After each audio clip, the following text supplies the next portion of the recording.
ప్రార్థన చేసుకొని ప్రారంభించుకుందాం. ప్రియులారా, నాతో పాటు ప్రార్థనలు ఏకీభవించవలసిందిగా మనవి. ప్రేమగల తండ్రి, కృపగల దేవ, జీవం గల నాయన, పరిశుద్ధుడైన మహా గొప్ప దేవ, ఈ రెండవ రోజు రాత్రి సభకు క్షేమంగా నన్ను మమ్మును చేర్చినందుకు స్తుతులు చెల్లిస్తున్నాము నాయన. ఈ రాత్రి కూడా మంచి ఆలోచనలు మేము చేయగలుగుటకు మాకు శక్తిని, జ్ఞానమును ప్రసాదించమని ప్రార్థిస్తూ ఉన్నాము.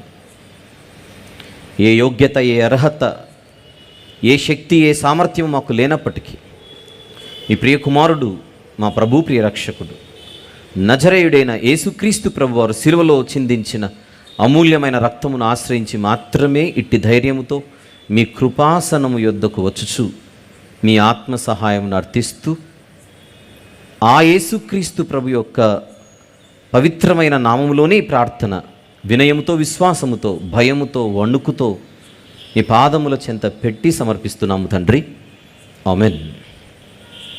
ప్రభునందు ప్రియులారా, ఎవరి యేసు లేదా హూ ఈజ్ దిస్ జీసస్ అను ఈ అంశమును ఈ 3 రోజుల సభలకు ఈ డిసెంబర్ మాసంలో ఈ సంవత్సరం అనగా 2022వ సంవత్సరంలో మనం ఏర్పాటు చేసుకున్నటకు ఉన్న కారణాలలో ఒక ప్రముఖమైన లేదా ప్రాముఖ్యమైనటువంటి కారణమే యేసుక్రీస్తు ప్రభు గురించి క్రైస్తవులుగా మనకున్న అవగాహన ఎంత.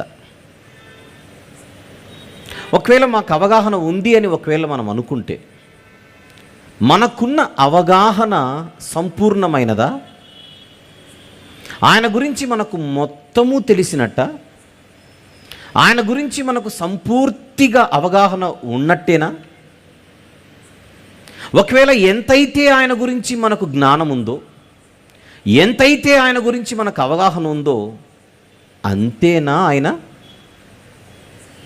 అని ఈ సభల ద్వారా ఏదో ఎదుటివారిని ప్రశ్నించడం కాదు, కానీ మనందరం ఆలోచిద్దాం రండి అని ఆహ్వానించి ఏర్పాటు చేసిన సభలే ఈ 3 రోజుల సభలు. ఎందుకు ఈ మాసములో ఈ అంశంతో మనం పెట్టాలి అన్న ప్రశ్నకు ప్రత్యేకంగా నేను వివరించాల్సిన అవసరం లేదు.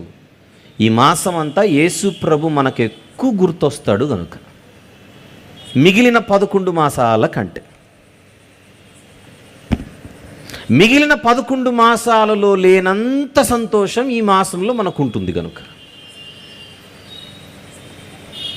ఈ హ్యాపీ క్రిస్మస్ని మనం జరుపుకునే ఈ వాతావరణంలో మన వాక్య అవగాహనను, ఆయన గురించి మనకున్నటువంటి జ్ఞానాన్ని ఒక్కసారి పరిశీలించుకుందాం.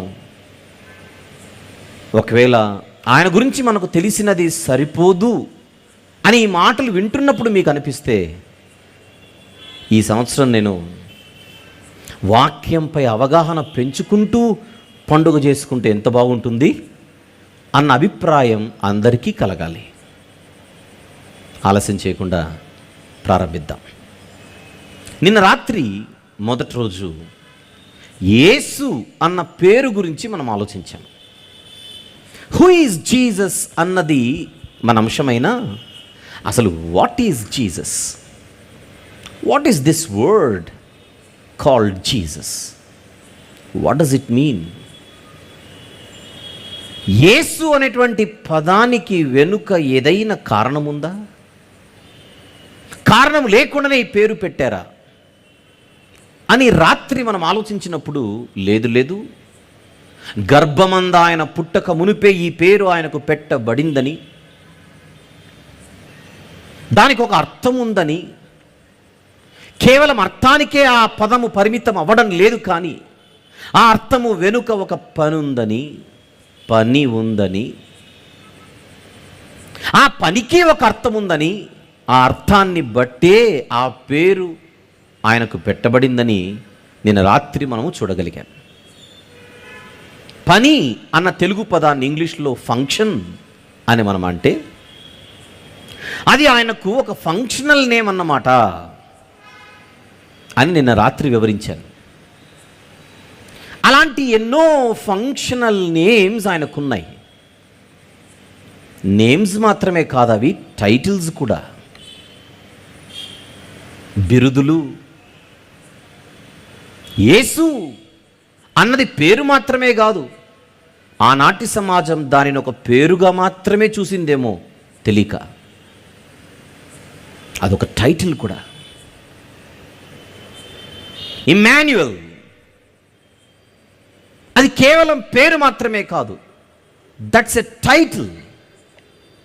దానికి ఒక అర్థం ఉంది.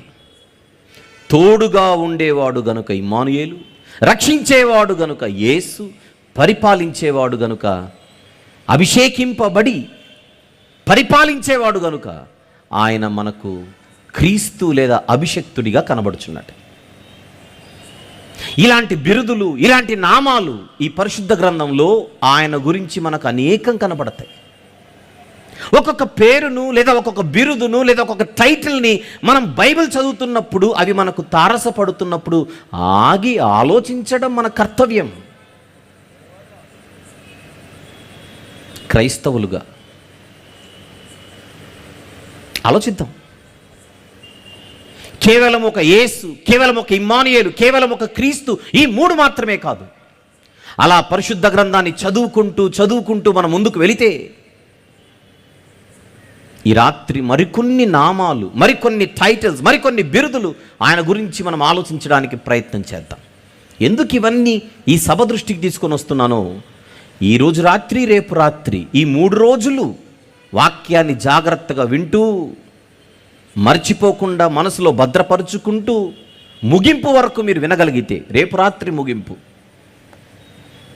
ఎందుకు ఈ సభల వెనుక ఉద్దేశం ఏమిటో, మన బాధ్యత ఏమిటో, మన కర్తవ్యం ఏమిటో, అసలు ఏ రీతిగా మనం ముందుకెళితే అసలు సీసలు పండుగ మనము జరుపుకోగలము అన్నది మనకింకా సుస్పష్టంగా అర్థమవుతుంది. క్రైస్తవ్యం అంటే కేవలం ఒక మతం కాదు. అసలు మతం అన్న పదానికి కూడా 2 అర్థాలు ఉన్నాయి. బైబిల్లో విశ్వాసాన్ని కూడా మతం అనే పేరుతో పిలిచారు. పాజిటివ్ యాంగిల్లో చూస్తే ఫైన్, కానీ ఒక ఛాందస్సవాద ధోరణితో చూస్తే దాన్ని మనం అంగీకరించడానికి వీల్లేదు. Christianity has so much responsibility. క్రైస్తవులందరికీ ఒక ఉన్నతమైనటువంటి బాధ్యతలు బైబిల్ ప్రకారం ఉన్నాయి. మీరు లోకానికి వెలుగై ఉన్నారు, మీరు లోకానికి ఉప్పై ఉన్నారన్న మాటలు మనకు వర్తిస్తే, ఆ మాటలు చదువుతున్నప్పుడంతా మనకు వెన్నులో వణుకు పుట్టాలి. నేను లోకానికి వెలుగు అంటున్నాడు ప్రభు, ఆ వెలుగును నేనెక్కడ ప్రకాశిస్తున్నాను?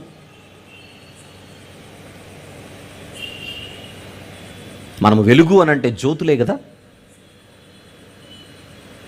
జ్యోతులంటే వెలగాలిగా, ఆ వెలుగు 10 మందికి ప్రయోజనకరంగా ఉండాలిగా,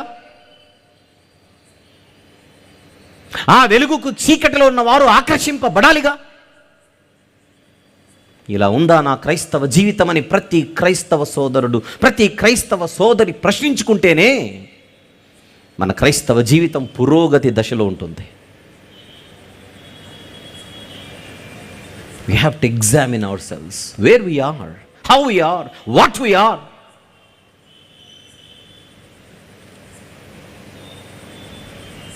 ఇది చాలా గంభీరమైనటువంటి జీవితం.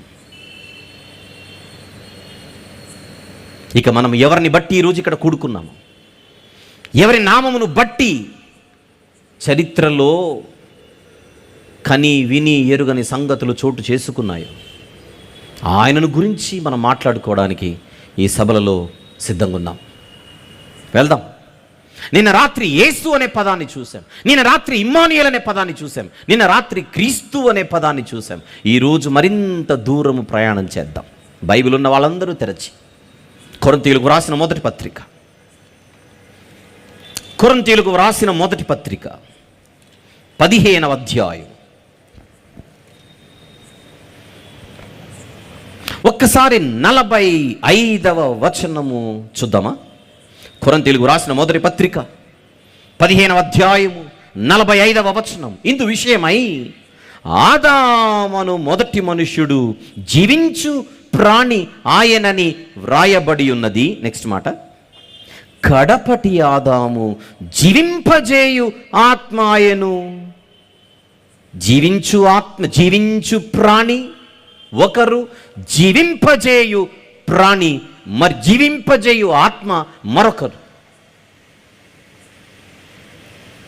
బైబిల్లో మనకి ఇద్దరు కనబడుతున్నారు ఒకే పేరు మీద.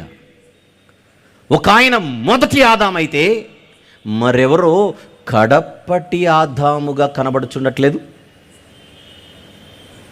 ఉందిగా, ఎవరి కడపటి ఆదాము? ఎవరి కడపటి ఆదాము? మొదటి ఆదాము ద్వారా లోకములోనికి పాపం ప్రవేశిస్తే కడపటి ఆదాము ద్వారా ఆ పాపానికి ఇదే లోకములో పరిష్కారం ప్రవేశించింది. మొదటి ఆదాము ద్వారా పొల్యూషన్ ఎంటర్ అయింది, కడపటి ఆదాము ద్వారా సొల్యూషన్ ఎంటర్ అయింది. అది చెబుతున్నాడు పౌలు భక్తుడు. పాపము మొదటి ఆదాము గారి ద్వారా అయితే పరిష్కారం కడపటి ఆదాము ద్వారా. Who is this Jesus?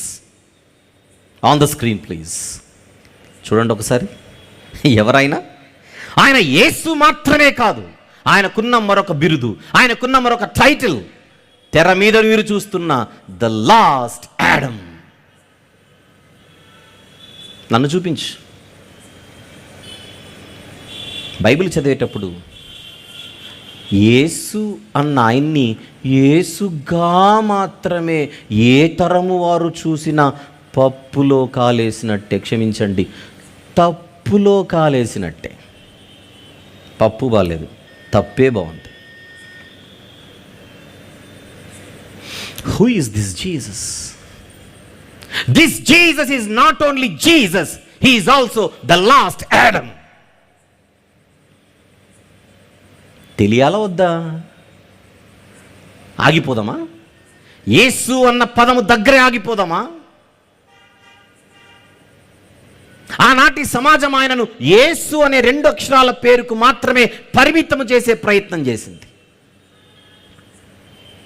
యేసు అంటే ఎవరు అని అడిగితే యేసు అని అనుకుందంతే. కానీ ఈ లోకములోనికి ఒక ఆయన ద్వారా పాపం ప్రవేశిస్తే ఆ పాపానికి లోకములో పరిష్కారాన్ని ఇవ్వడానికే, పరిష్కారం కొరకు వచ్చిన వాడే, అసలు తానే పరిష్కారమై వచ్చిన వాడే మా ముందు తిరుగుతున్న యేసు అని ఆనాటి సమాజం గుర్తించలేకపోయింది. ఈరోజు మనం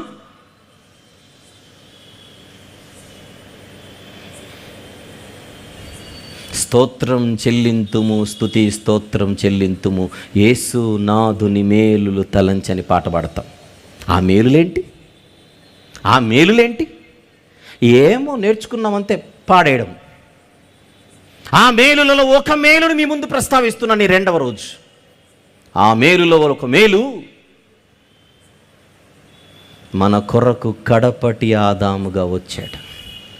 చెబుదాం, కడపటి ఆదాముగా మా కొరకు లోకానికి వచ్చిన యేసు నీకు చెప్పండి స్తోత్రం. చెప్పొద్దు? యేసు దగ్గర ఆగిపోదామా? ఆ రక్షకునిలో ఒక ఇమ్మానుయేలును చూద్దాం, యేసులో ఒక క్రీస్తును చూద్దాం. వద్దు, అక్కడే ఆగిపోవద్దు. ఆ యేసులో ఈ రాత్రి కడపటి ఆదామును చూద్దాం. యేసు అనే అర్థంలో మనకు ఒక మేలుంది. ఇమ్మానుయేల్ అనే పదములో, ఆ పదానికి ఉన్న అర్థములో మనకు ఒక ప్రయోజనం ఉంది. క్రీస్తు అన్న పదానికి ఒక అర్థం ఉంది, ఆ అర్థములో మనకు ఒక ఉపకారం ఉంది. ఆయనకున్న ప్రతి పేరు మన కోసం. ఈ రాత్రి పదాన్ని ఎవరు మర్చిపోకుండా మనసులో ముద్రించుకొని ఇక్కడ నుంచి సెలవు తీసుకుందాం. ఆయనకున్న ప్రతి బిరుదు, ఆయనకున్న ప్రతి టైటిల్, లేదా ఆయనకున్న ప్రతి నామం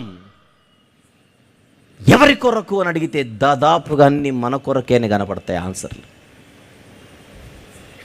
ఎందుకయ్యా మీరు యేసయ్యారు? ఆన్సర్ ఏంటి?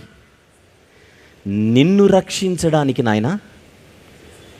ఎందుకయ్యా మీరు ఇమ్మానుయేల్ అయ్యారు? నీకు తోడుండడానికి నాయనా. ఎందుకయ్యా మీరు క్రీస్తయ్యారు? నిన్ను పరిపాలించడానికి నాయన. ఎందుకయ్యా మీరు కడపటి ఆదామయ్యారు? నీకు అంటుకున్న పాపాన్ని కడగడానికి నాయన, పరిష్కరించడానికి నాయన, జీవింపజేయడానికి నాయన. వెళ్దాం. ఒక చిన్న క్లూతో స్టార్ట్ చేశాను. ఒక చిన్న క్లూతో, సౌండ్ తగ్గింది ఎందుకో నాకు, ఒక చిన్న క్లూతో మనం ముందుకెళ్దాం. ఈ రాత్రి నేను మీ ముందు ఒక 12 సెట్స్ చూపించబోతున్నాను. 12 సెట్స్. సెట్స్ అంటే ఏంటో ఒక 2 నిమిషాలు అర్థమవుతుంది. ప్రతి సెట్లో ఆయనకు 2 పేర్లు కనబడతాయి. మొదటి సెట్లో ఏ ఉంటుంది, మొదటి సెట్లో బి ఉంటుంది. ఏ బి కలిపితే ఒక సెట్. చూద్దాం. బైబిల్ తెరుద్దాం. ముందుగా ప్రకటన గ్రంథం. నేను చెప్పిన తర్వాత నెమ్మదిగా మన వాళ్ళు స్క్రీన్ మీద చూపిస్తారు. ప్రకటన గ్రంథం 13వ అధ్యాయం. బైబిల్ తెరిచి చూస్తూ చదువుతూ ముందుకెళ్దాం. ప్రకటన గ్రంథము 13వ అధ్యాయం 8వ వచనము చూద్దాం. 8వ వచనం చూద్దాం. భూనివాసులందరూ అనగా జగదుత్పత్తి మొదలుకొని వధింపబడి ఉన్న గొర్రెపిల్ల యొక్క జీవగ్రంథం అని వాక్యం కంటిన్యూ అవుతుంది. ప్రకటన గ్రంథం 13:8 చదువుతున్నాం. ఈ వచనంలో మనం మాట్లాడుకుంటున్న ఈ సభల్లో యేసు అని ఎవరైతే ఉన్నారో అక్కడ యేసు అని లేదు. ఏమిగా వర్ణించబడుతున్నాడు ఆయన? గొర్రెపిల్లగా. గొర్రెపిల్లగా. ఏ గొర్రెపిల్ల? అక్కడే ఉంది. ఏ గొర్రెపిల్ల? వధింపబడిన గొర్రెపిల్ల. వధింపబడిన గొర్రెపిల్ల. నేను సహజంగా యేసు అనే 2 అక్షరాల పదాన్ని ఒంటరిగా పలకడానికి ఎప్పుడు ఇష్టపడను. ఎందుకంటే భక్తులనే దానియేలు గారు, యెషయా గారు, పేతురు గారు, పౌలు గారు అని మనం ప్రస్తావిస్తాం. యేసు ప్రభు దగ్గరకు వచ్చేసరికి యేసు అనే ఒక ఏకవచన సంబోధన నాకు ఇష్టము లేదు. నేను ట్రైనింగ్ ఇచ్చే నా దగ్గర ఉన్న విద్యార్థులకు లేదా నా దగ్గర ఉన్న సంఘస్థులకు అందరికీ ఎప్పుడు చెబుతుంటాను, ఏకవచన సంబోధన చేయకండి, ఏకవచన సంబోధన చేయకండి. యేసు ప్రభుల వారు అనండి, యేసు క్రీస్తు ప్రభు అనండి, యేసు అని ఒంటరిగా ఏకవచన సంబోధన చేయకండి అని చెబుతుంటాను. కానీ తప్పనిసరి పరిస్థితుల్లో ఈ 3 రోజుల సభలలో ఇవ్వబడిన ఈ టైటిల్ని బట్టి నేను అదే పనిగా యేసు యేసు యేసు అని మాత్రమే మాట్లాడుతున్నాను. పక్కన ప్రభువు తగిలించట్లేదు, పక్కన క్రీస్తు తగిలించట్లేదు. కారణం ఏంటంటే ఈ ప్రపంచానికి ఆనాటి నుండి ఈనాటి వరకు అర్థం కాని పేరేదైనా ఉందంటే అది జీసస్, యేసు. అందుకే ఆ పదం దగ్గర ఆగిపోతున్నాను. ప్రభు అని కూడా యాడ్ చేయట్లేదు. ఎందుకంటే యేసులో ప్రభువుని లోకం చూడలేదుగా. యేసులో యేసును మాత్రమే చూసింది లోకం, ఆనాటి తరం. ఈయన వడ్లవాడు కాడా అని ప్రశ్నించిందే కానీ, వడ్లవాని కుమారుడు కాడా అని ప్రశ్నించేదే కానీ, ఈయన మాకు ప్రభు కాదా అని ఒక్కడు అనుకోలేకపోయాడు. అందుకే యేసు ప్రభు ఎవరు అని ఇవ్వలేదు టైటిల్. యేసు అంటే ఎవరు అర్థం కాలేదు. అందుకే మీరు చూసిన యాడ్లో కూడా ఆనాటి నుండి ఈనాటి వరకు అర్థమవ్వని ఆయన గురించే వివరించడానికి సభలు అని మీకు యాడ్లో చూపించాం. అర్థమవ్వలేదు.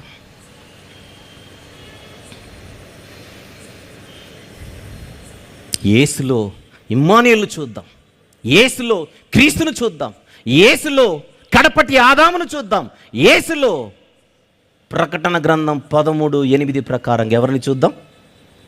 వధింపబడిన గొర్రెపిల్లను చూద్దాం.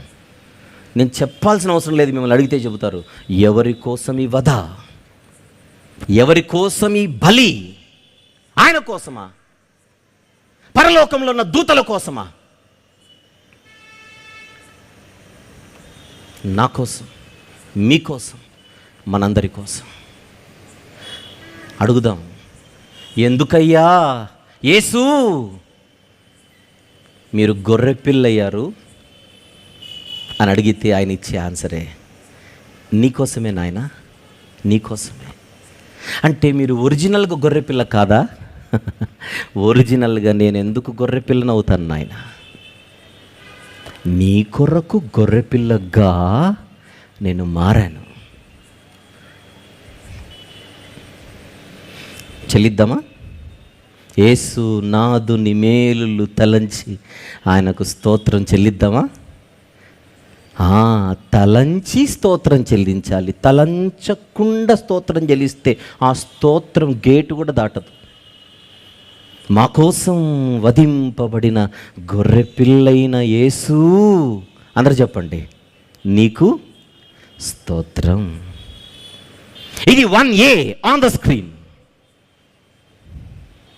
12 సెట్లు చూపిస్తానన్నాను.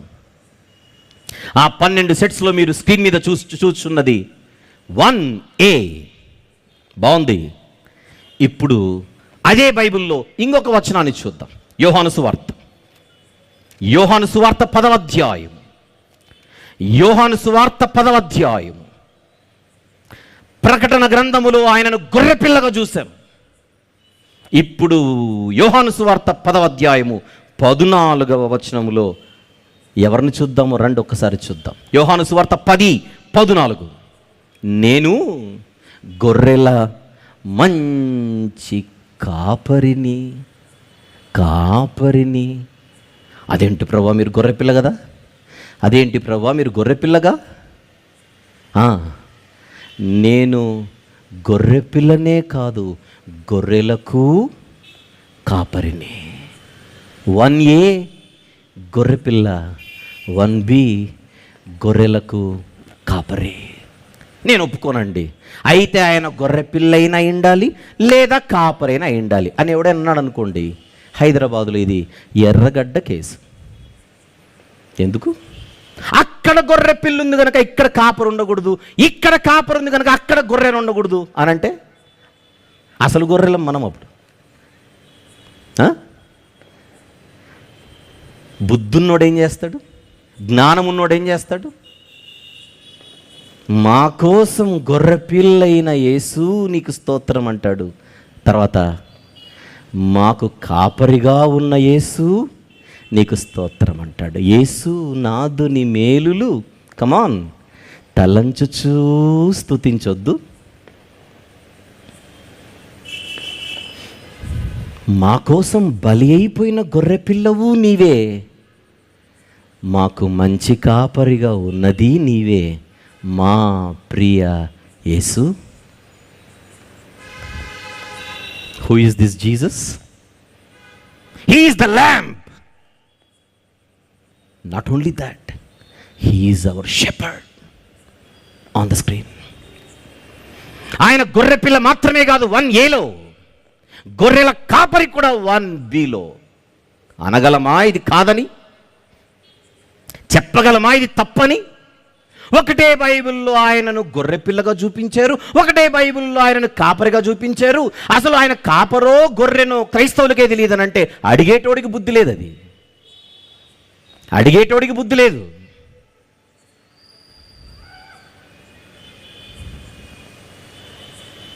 Who is this Jesus?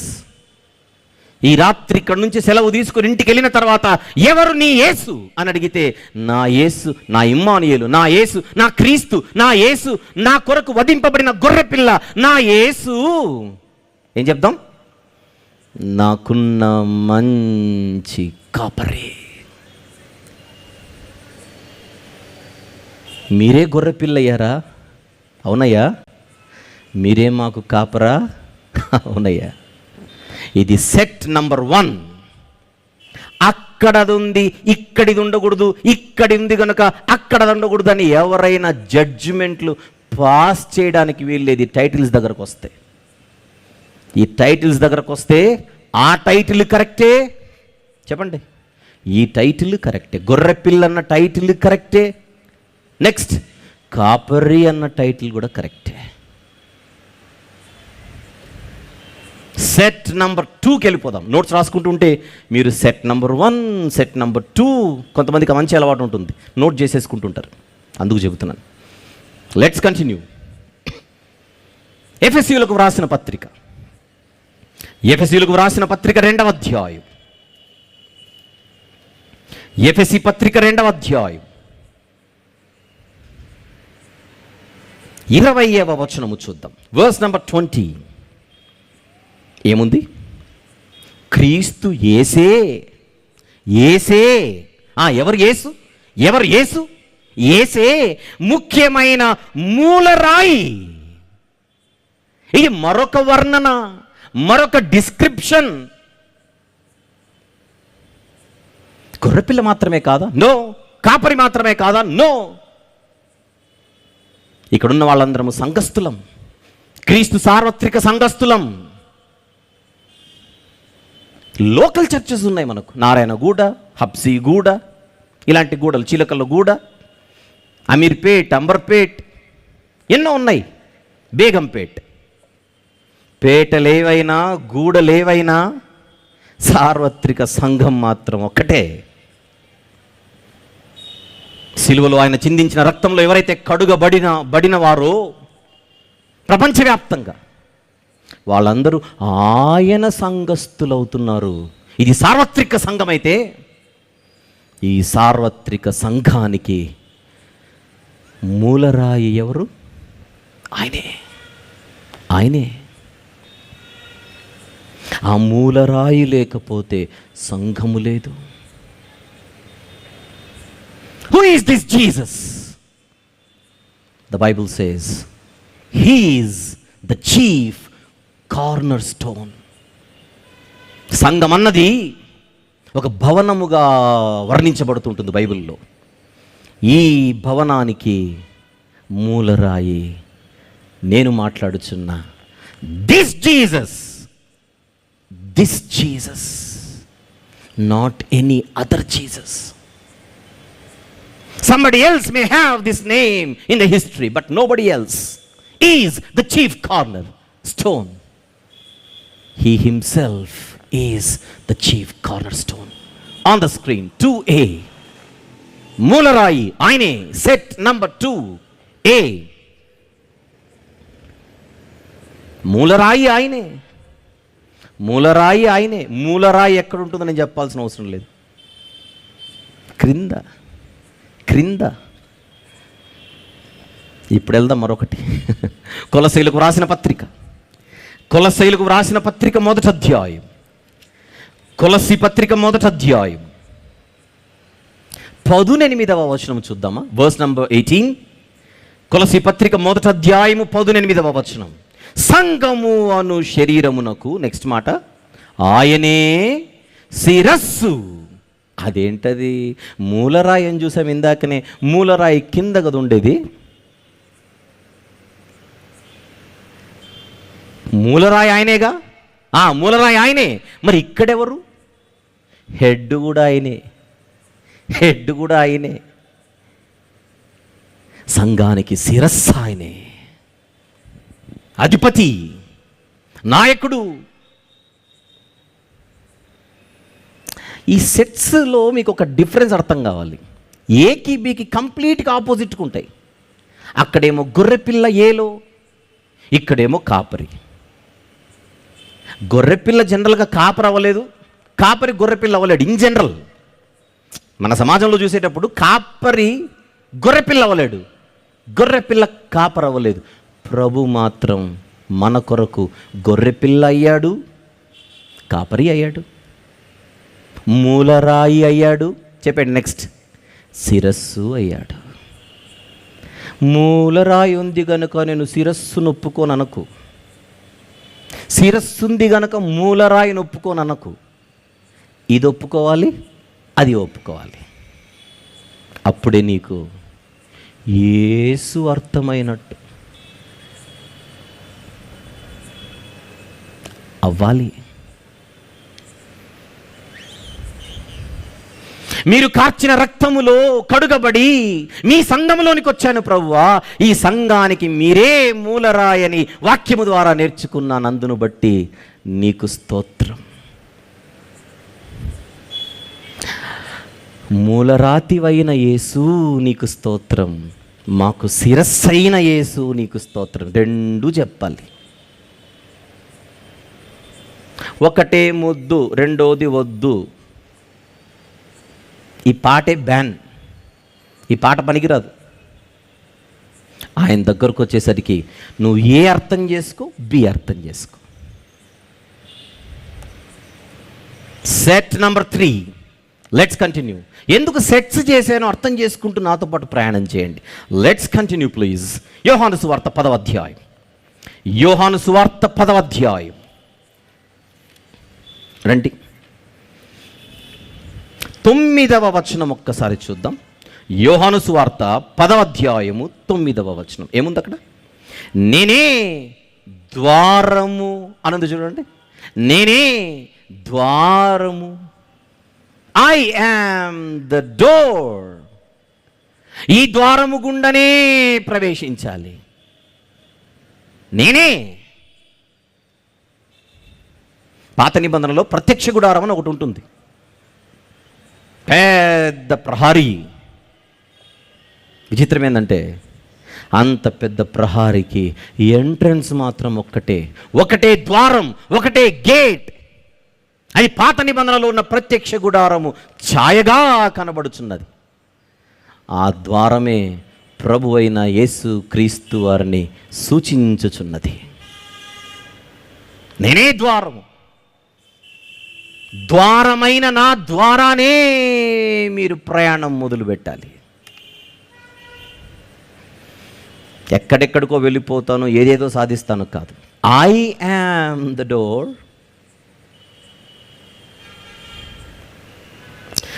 ఈ కాంపౌండ్ గురించి నాకు అంత అవగాహన లేదు, కానీ అవగాహన ఉన్న వాళ్ళు చెప్పండి. ఇదేనా ఎంట్రన్స్, ఇంకేమైనా ఉందా?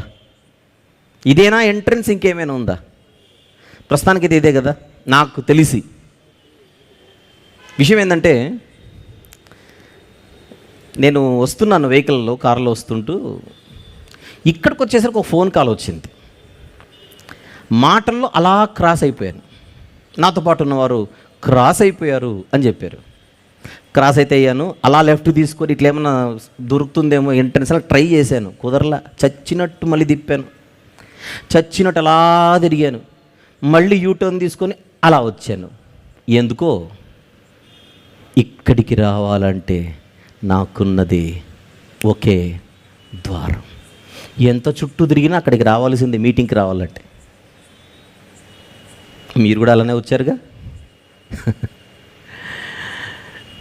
పరలోక ప్రయాణానికి ద్వారం ఒక్కటే, ఆయనే. దిస్ జీసస్,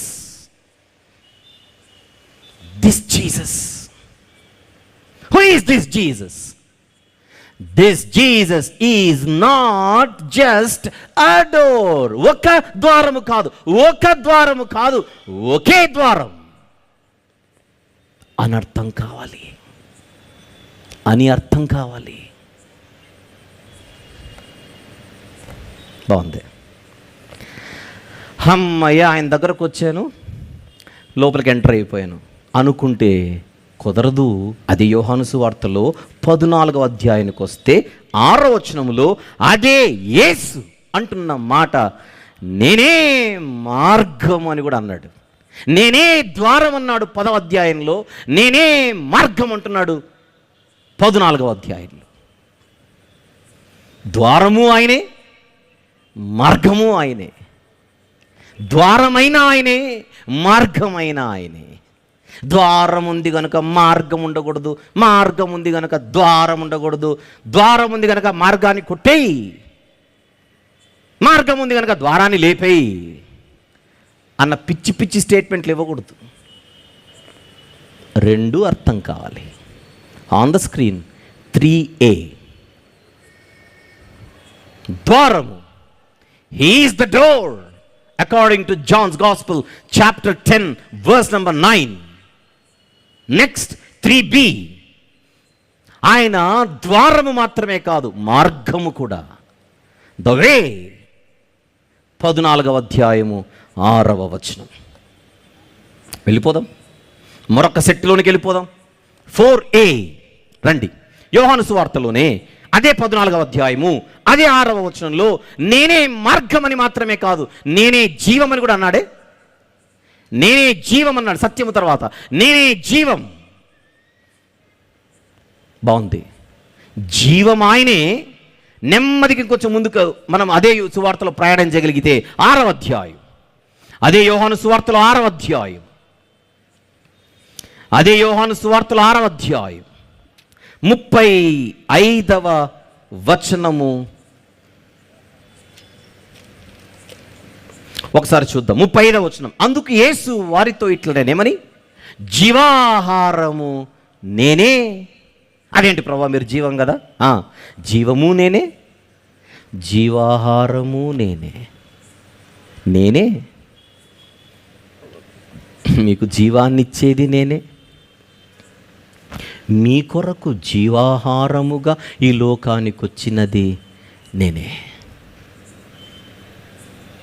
జీవమైతే ఆహారం ఉండకూడదు, ఆహారం అయితే జీవం ఉండకూడదు అనకూడదు. ఆయన అర్థం చేసుకోవడానికి ప్రయత్నించాలి. He is the life. Not only that, He is the bread of life as well. 4a on the screen.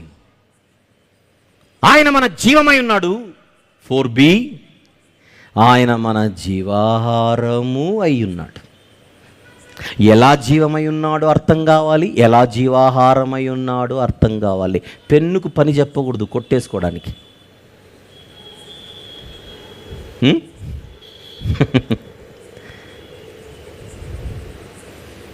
ఆహా, మన యేసు మన కొరకు ఇంతగా మారిపోయాడు. అర్థమయ్యాడా? అక్కడక్కడ అప్పుడప్పుడు బైబిల్ చదివేటప్పుడు అవి మనకు తగిలితే గుర్తొస్తాయి అంతే. ఇవన్నీ మీకు తెలియని వచనాలు కాదు. అబ్బే అలా అనుకోకండి, మాకు తెలియనివేవో చెబుతున్నానని ఫీలింగ్ ఇస్తున్నట్టు రో అని అనుకోకండి నా గురించి. అబ్బే అది కాదు. కానీ ఆయన అలా అర్థం అవ్వకూడదు మనకు. అప్పుడు ముక్కలు ముక్కలు అర్థమైనట్టు అన్నిటిని తెచ్చుకొని ఒక్క చోట పెట్టుకుంటే అది జీసస్. అది జీసస్. 10 మంది గుడ్డివారు ఏనుగును చూసామన్న ఫీలింగ్లో ఉన్నారు. వాళ్ళ ఊరికి వస్తే గుడ్డోళ్ళు ఏనుగుని ఎలా చూస్తారబ్బా? టచ్ చేసి. ఒకడొచ్చి అంటున్నాడు, ఏనుగంటే ఏదో అనుకున్నాండ్రా, ఒక చిన్న తాడంతే, తాడులాగా ఉంటుంది అంతే. వాడు తోక పట్టుకొని వచ్చాడు, తోకే ఏనుగు అనుకున్నాడు. మరొకడు పైపులాగా ఉంటుంది అనుకున్నాడు, వాడు తొండం పట్టుకొని వచ్చాడు. తొండం పట్టుకున్నోడు పైపులా ఊహించుకుంటున్నాడు, తోక పట్టుకున్నోడు తాడులాగా ఊహించుకుంటున్నాడు. ఇద్దరిది తప్పే. మరొకడు అనుకుంటున్నాడు చాటలాగా ఉంటుందిరా ఏనుగంటే అని, వాడు చెవులు పట్టుకొని వచ్చాడు. మరొకడు చెట్టు మొద్దులాగా ఉంటుందిరా అనుకున్నాడు, వాడు కాళ్ళు పట్టుకొని వచ్చాడు. మరొకడు పెద్ద గోడలాగా ఉంటుందిరా అనుకున్నాడు, వాడు బాడీ పట్టుకొని వచ్చాడు. ఏది ఏనుగు? ఏది ఏనుగు? మొదటోడిదా, రెండో వాడిదా, మూడో వాడిదా, నాలుగో వాడిదా? అందరిది కలిపితేనా? కలపాలి, అప్పుడు నీకు ఏనుగు అర్థమవుతుంది. ఇవన్నీ కలపాలి, అప్పుడు నీకు యేసు అర్థమవుతాడు. జీవం దగ్గర ఆగిపోతాను, ఆహారం దగ్గరికి రా. ద్వారం దగ్గర ఆగిపోతాను, మార్గం వరకు రా.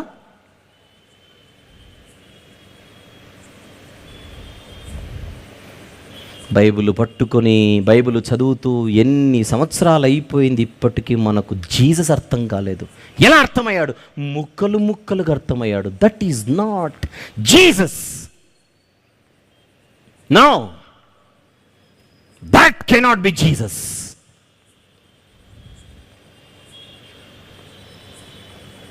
బైబిల్ చెబుతోంది ఆయన ఎవరో, తన నోటితో ఆయనే చెప్పుకుంటున్నాడు. అర్థం చేసుకోవద్దు. వెళ్దాం. 5 యెషయా గ్రంథం 11వ అధ్యాయం. యెషయా గ్రంథము 11వ అధ్యాయం మొదటి వచనము దయచేసి. యెషయా గ్రంథం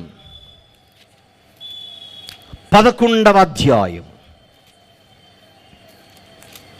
మొదటి వచనము చూద్దాం. యెషయి మొద్దు నుండి చిగురు పుట్టును. యెషయి మొద్దు నుండి చిగురు పుట్టును. 4a he is the life and 4b he is the bread of life. నాకు టైంతో పోటీ వాళ్ళు ఏం చేద్దాం? Fighting with the time as well. Yeshayi మొద్దు నుండి చిగురు పుట్టును. ఎవరు? యేసు. చిగురు కూడా, చిగురు కూడా అయిందా? అవలా.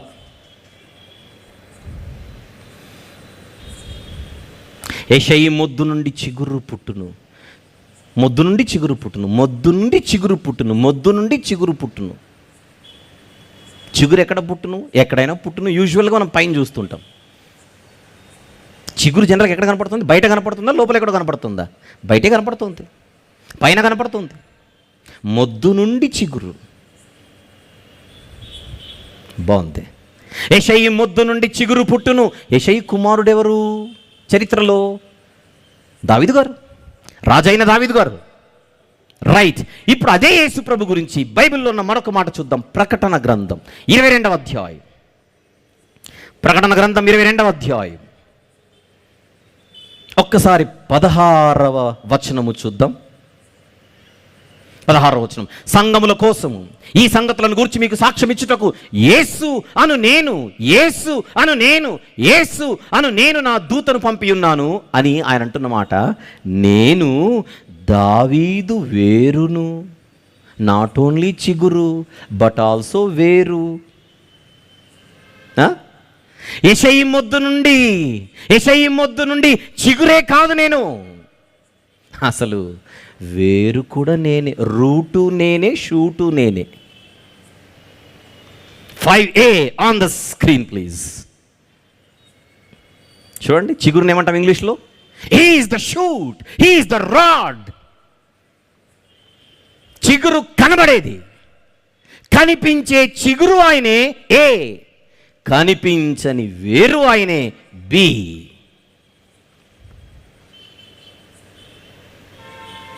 చెప్పండి, మళ్ళీ చూపించి. ఏ చూపించు. చిగురుని ఏమంటున్నాం ఇంగ్లీష్లో? షూట్. వేరునేమంటున్నాం ఇంగ్లీష్లో? B, root. ఇప్పుడు నన్ను చూపించు. నేను అడుగుతున్నాను, ఇంతకు మన యేసు షూటా రూటా? మాకు షూటే నచ్చిందని ఒకరు, మాకు రూట్ బాగుందని ఇంకొకరు ఎత్తకూడదు. షూటు ఆయనే, రూటు ఆయనే. కనిపించే చిగురు యేసే, కనిపించని వేరు యేసే. This is Jesus. This is Jesus.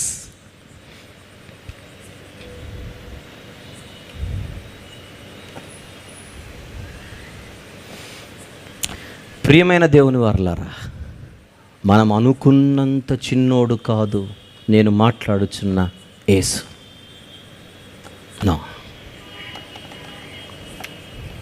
ఆనాటి తరం అనుకున్నంత చిన్నోడు కాదు ఈ రాత్రి మనం మాట్లాడుకుంటున్న జీసస్.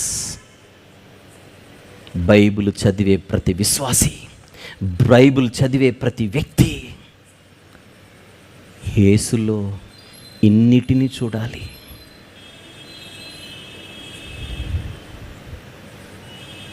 మా కోసం చిగురుగా మారిన యేసు నీకు స్తోత్రం అందాం. మా కోసం వేరుగా వచ్చిన యేసు నీకు స్తోత్రం అందాం. ఎందుకో ఇవన్నీ మన బైబిల్లోనే ఉన్నాయి. అన్నిటినీ ఒకచోట పెట్టి చూడలేకపోతున్నాం. అందుకే ఆయన మనకు ఒక్కొక్కరికి ఒక్కొక్కలా అర్థమవుతున్నాడు. ఒక్కొక్కరికి ఒక్కొక్కలా. ఆ ఒక్కొక్కలా కూడా ఏంటి? ఒకరికింత, మరొకరికింత, మరొకరికింత, అంత కలిపితే కొంత. అంతేనా? అంతేనా? ఈ అవగాహనతో పండుగలు ఎందుకు మనకు? నాకు కొంత అర్థమై, మీకు కొంత అర్థమై, మీకు కొంత అర్థమై, మీకు కొంత అర్థమై అవసరమా క్రిస్మస్? మనకు అవసరమా పండుగలు? అవసరము? అసలు ఆయన గురించి ఇంకా నేర్చుకోవాలి, ఆయన గురించి ఇంకా తెలుసుకోవాలి, ఆయన గురించి ఇంకా నాకు అర్థం కావాలి అన్న పరితాపముతో, అన్న దాహముతో, అన్న తృష్ణతో పరితపించి పరుగులెత్తినప్పుడు కదా అది కదా పండుగ. అలా కాకుండా పండుగలోనికి వెళితే మనకు హ్యాపీ, ఆయనకు బీపీ. వద్దిలాంటి festival no. అర్థం కానప్పుడు ఎందుకు, అర్థం కానప్పుడు బట్టలు ఎందుకు, అర్థం కానప్పుడు మిఠాయిలు ఎందుకు, అర్థం కానప్పుడు కేకలు ఎందుకు, అర్థం కానప్పుడు కేకలు ఎందుకు?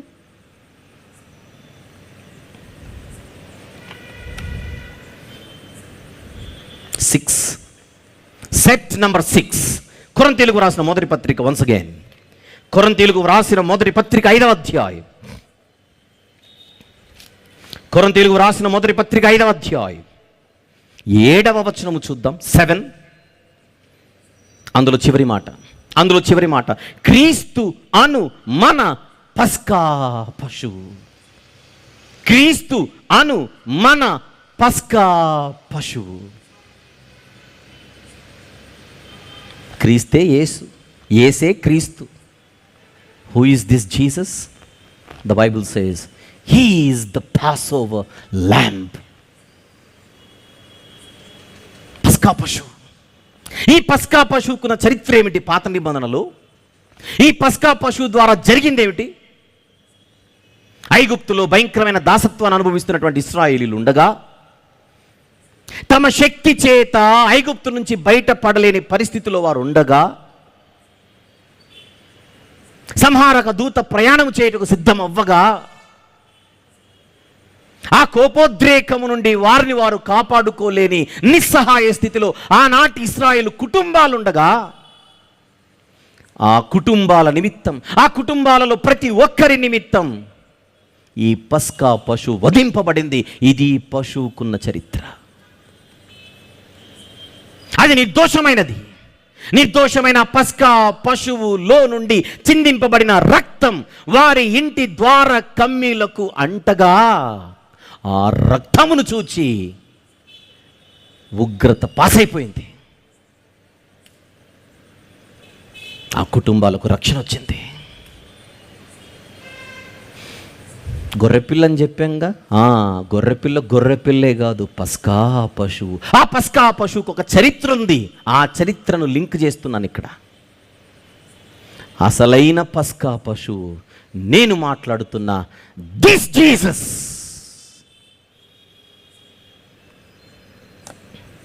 బాగుంది. ఇది సెట్ నంబర్ 6లో ఏ ఆన్ ద స్క్రీన్. ఎవరైనా పస్కా పశువు. బాగుంది. పస్కా పశువు అంటే నెమ్మది. పస్కా పశువు అంటే తలదించడం. పస్కా పశువు అంటే మౌనం. మౌనము వహించిన పస్కా పశువు ఆయన. అయిపోలేదు. ఇప్పుడు రండి ఇంకొకటి చూద్దాం. ప్రకటన గ్రంథం 5వ అధ్యాయం. ప్రకటన గ్రంథం 5వ అధ్యాయం. వచనము కూడా ఐదే. ఆ పెద్దలలో ఒకడు ఏడవకుము, ఇదిగో దావీదుకు చిగురైన యూదా గోత్రపు సింహం. ఎవరో ఈ యూదా గోత్రపు సింహం. ఈయన వేరే ఆయన నేను అడుగుతున్నా. అక్కడ పస్కా పశువు వేరండి, ఇక్కడ సింహం వేరండి అన్నమా? ఆ పస్కా పశువే ఈ కొదమ సింహం. ఇన్ని యాంగిల్స్లో చూడాలి ఆయన్ని, ఇన్ని కోణాల్లో చూడాలి ఆయన్ని.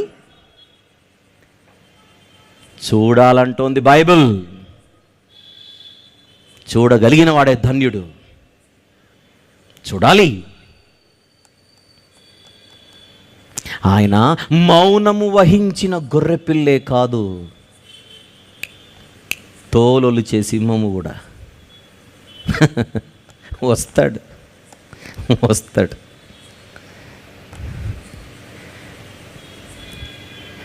ఒక్కొక్క సెట్లో 2 భిన్నమైన దృశ్యాలు, భిన్నమైన వర్ణనలు కనబడుతున్నాయి. మళ్ళీ ఒకసారి చూద్దాం. 1 2 3 4 5 6 on the screen please. 1A గొర్రెపిల్ల 1B, కాపరి 2A, మూలరాయి 2B, శిరస్సు 3A, ద్వారము 3B, మార్గము 4A, జీవము 4B, జీవాహారము 5A, చిగురు 5B, వేరు 6A, పస్కా పశువు 6B, కోదమ సింహం.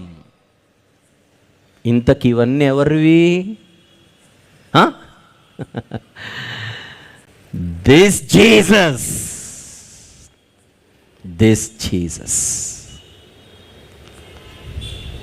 6 సెట్లు, 12 టైటిల్స్, అన్నీ ఆయనవే. కడపటి ఆదామన్నది క్లూ ఇచ్చానంతే. ఇంక రెడీ అవుదాం, let's get ready to travel అన్నాను. కొద్దిసేపు ప్రయాణం చేశాం, టక్క టక్క టక్క టక్క టక్క ఎన్ని కనపడిపోతున్నాయి చూడండి మనకు బైబిల్లో.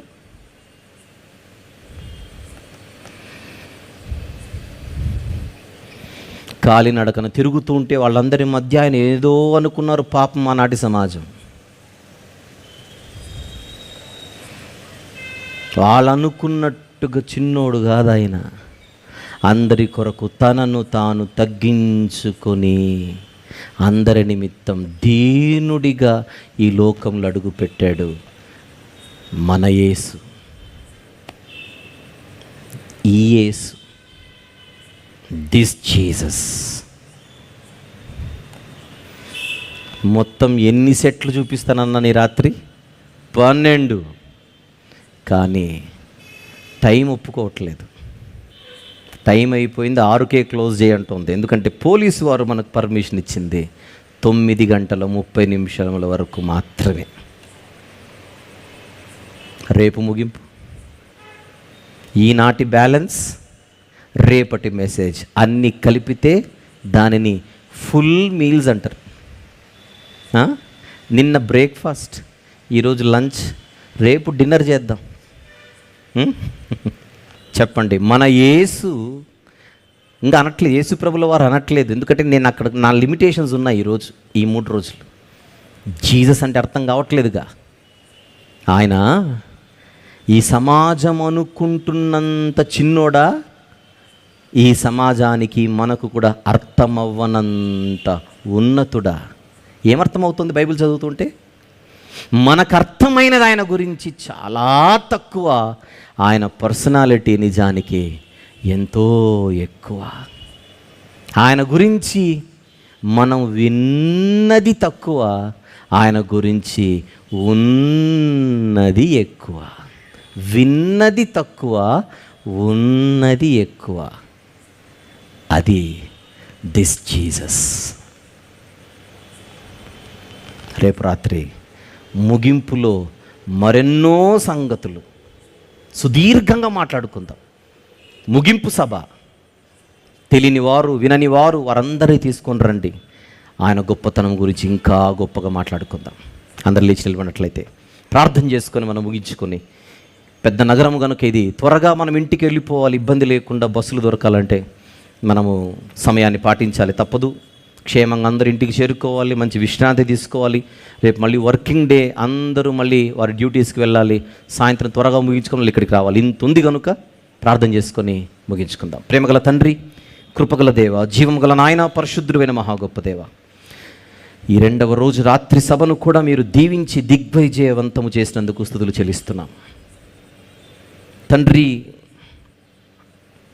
మా యేసు అనగా మా ప్రభు, మా రాజు, మా రక్షకుడు, మా ఇమ్మానుయేలు, ఆయన ఎంత గొప్పవాడు, ఎంత ఉన్నతుడో తెలియకుండానే మేము పండుగలోనికి వెళుతున్నామేమో అనే ఆలోచనతో, భయముతో ఈ సభల ద్వారా మరిన్ని ఆలోచనలు చేయుటకు తండ్రి మీరిచ్చిన ప్రేరణను బట్టి స్తుతులు చెల్లిస్తున్నా. మీరు ఇస్తున్న ఆత్మ నడిపింపును బట్టి నేను మహిమపరుస్తున్నా.